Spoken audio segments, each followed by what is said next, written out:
If your video feels boring, even though you filmed good shots, this is probably why.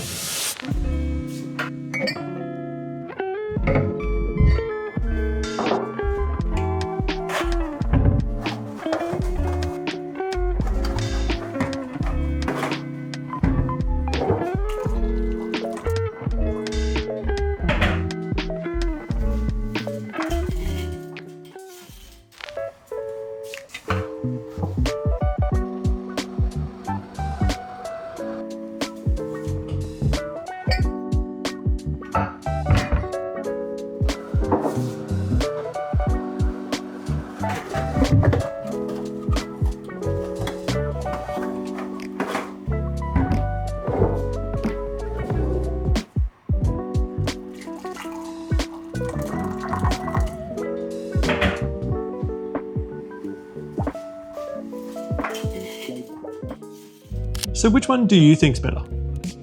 Yeah, it's obviously B.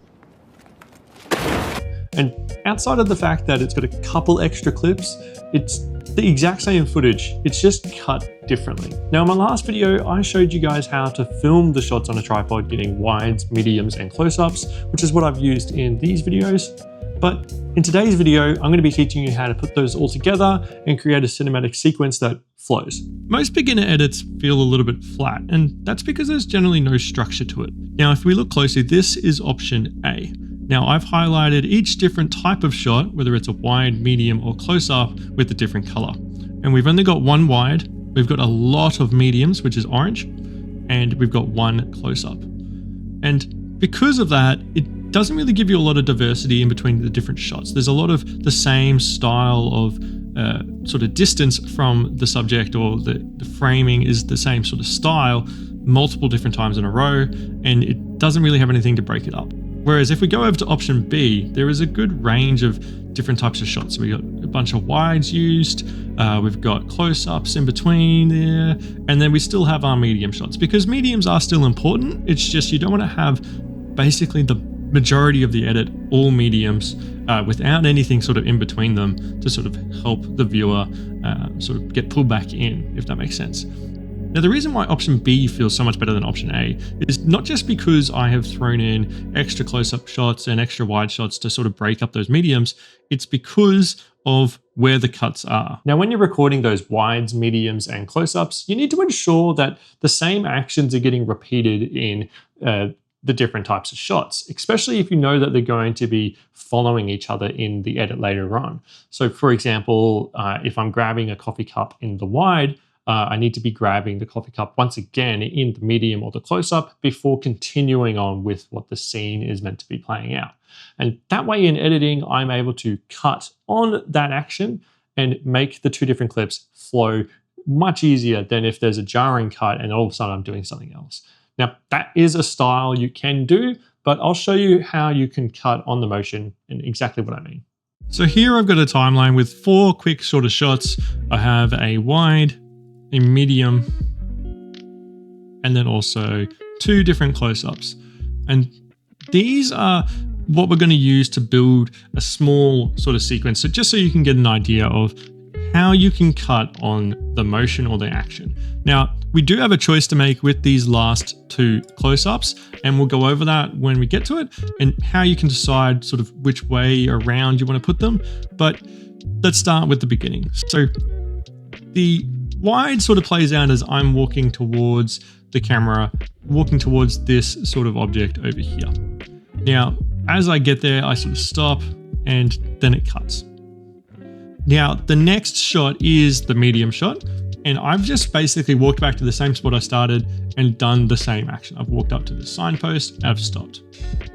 And that's basically it. So as you can see, I've repeated the same action as I've done in the wide to the medium. That's how you would film these sorts of clips. And I know that I'm going to try and cut from a wide to a medium or even a close-up shot somewhere. So I've repeated that action in nearly all of them. So I'll show you this first close-up. I once again walked into frame and stared down at what is meant to be the sign, which I was staring at the sign at the time. I've just put the camera to the side of it, and that gives you that effect of me coming into the frame, looking at the sign, similar to how I've come into frame, looked at the sign. Come into frame, looked at the sign. So as I said, repeat those actions that you know you're going to be cutting around in each sort of clip or each sort of style of shot, so wide, medium, and close up. And then that way in editing, you can decide how you're going to order those and how you're going to cut on those actions that are happening in the shots to be able to sort of put them together. So for this one, I think I will cut right as I get to here. Cut that, take that out, pull this one up so I can see that I'm like pretty much beelining it at the sign at the end of this shot. Zoom in on this a little bit more. Yes, I'm pretty close to coming up to the sign now, so I need to make sure I'm pretty close to coming up to the sign here. Okay. There.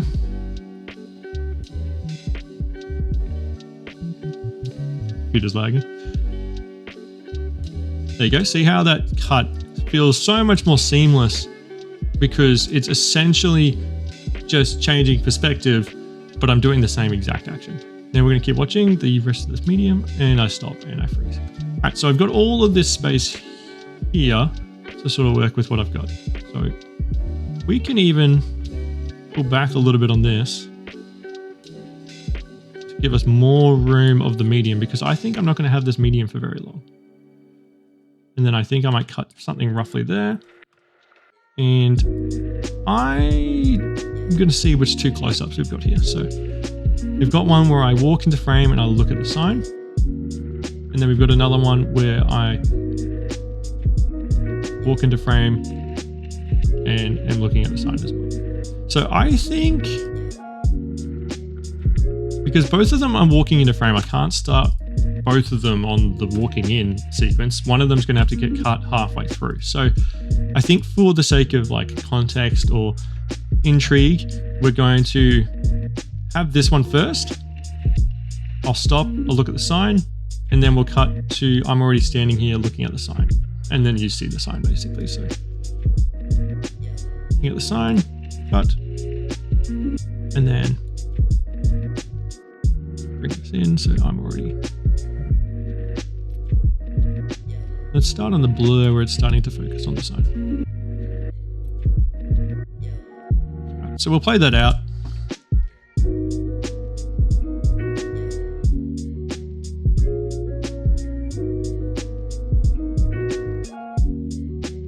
This cut's not so good. This cut needs to be better. Extend it a little bit.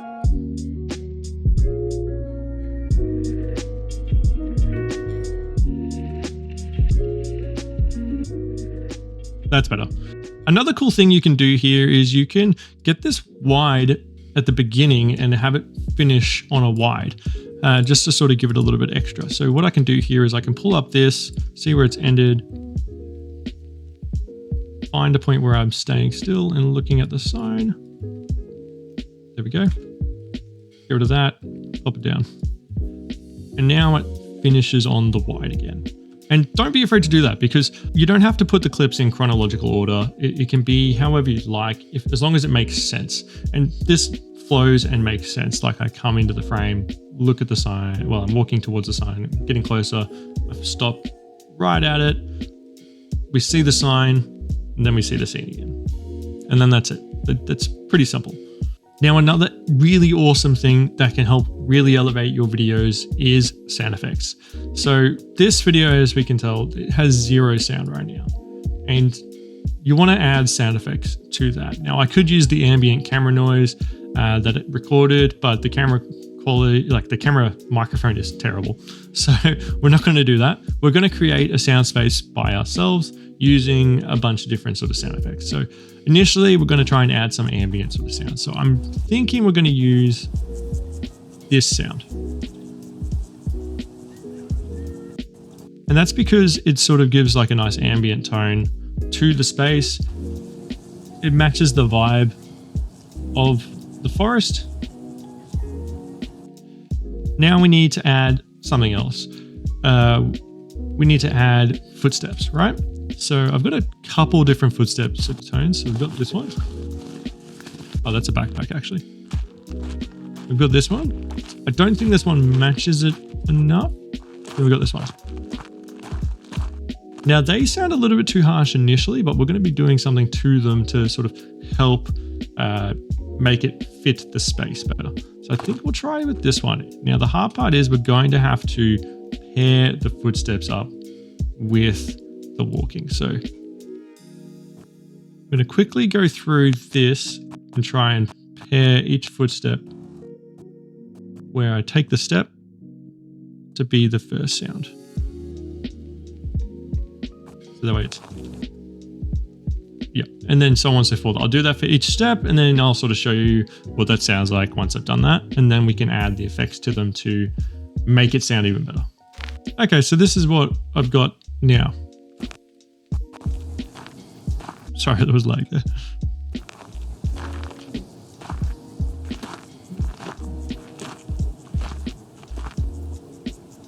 So it sounds like it's in time. However, the sound itself just doesn't seem to match. So what we're going to do here is track 2 is going to be our footsteps track for the moment. So in Fairlight, I'm going to add a reverb to track 2. From here, I'm probably going to go to like landscape. Oh, so we'll stick with the default landscape. We'll go back to editing. We'll listen to it again.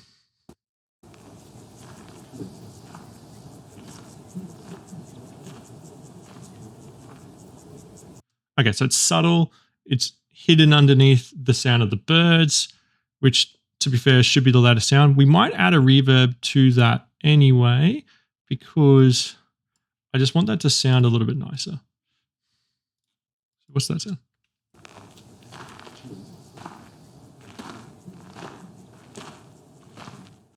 That's sort of how you can play around with the sounds to make it sort of fit the space. Now I could spend a lot more time trying to like refine this, but for the sake of the video, we're going to just keep it at that.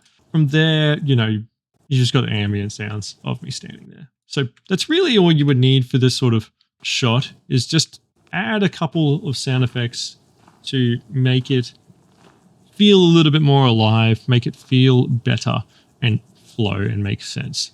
Now you have to just make sure those sound effects don't pull the viewer away from the video. You have to make sure that they sort of fit the tone and the theme and what's actually happening in the video, but it can really enhance the actions that are happening, if that makes sense, like the footsteps and so on and so forth. So that is how you would sort of edit something like that. And don't forget to mix up your wides, mediums, and close-ups, add your sound effects. Feel free to use footage that you've already used, again, to try and keep the context flowing and sort of add a little bit of variance in. It really does help. And just overall, make sure you cut on those actions and motions. It really does enhance those smooth sort of transitions between the different shots. And when you're watching it, you don't really even notice the cuts as much. If they're really jarring, the viewer's going to get pulled out a little bit, and they're going to sort of see those cuts really easily. You don't want that. Now, there's lots of different sort of editing styles for B-roll sequences, but I think this is probably one of the more popular ones these days, where they try to cut on actions and make the video feel really flowy, and it sort of keeps the viewer really engaged in that video. They're not noticing those cuts as easily as like a jarring sort of cut. Now, that is a style that people like to adopt sometimes, and you can use that as well if you know how to use that. But I'd recommend, if you're sort of just starting out with editing, this is the easiest way to sort of edit and have a nice pace to your B-roll sequences and have it look cinematic. Now, if you're someone that's new to this channel and you haven't seen the video where I teach solo creators how to film the wide, mediums, and close-up shots with their camera and a tripod, I'd recommend to go and check that video out. So if you've enjoyed this video today, guys, please leave a like and a comment down below. It really does help me out with the algorithm, and it lets me know that you've enjoyed today's video. And if you haven't already, hit subscribe and see more videos coming in the next week or two.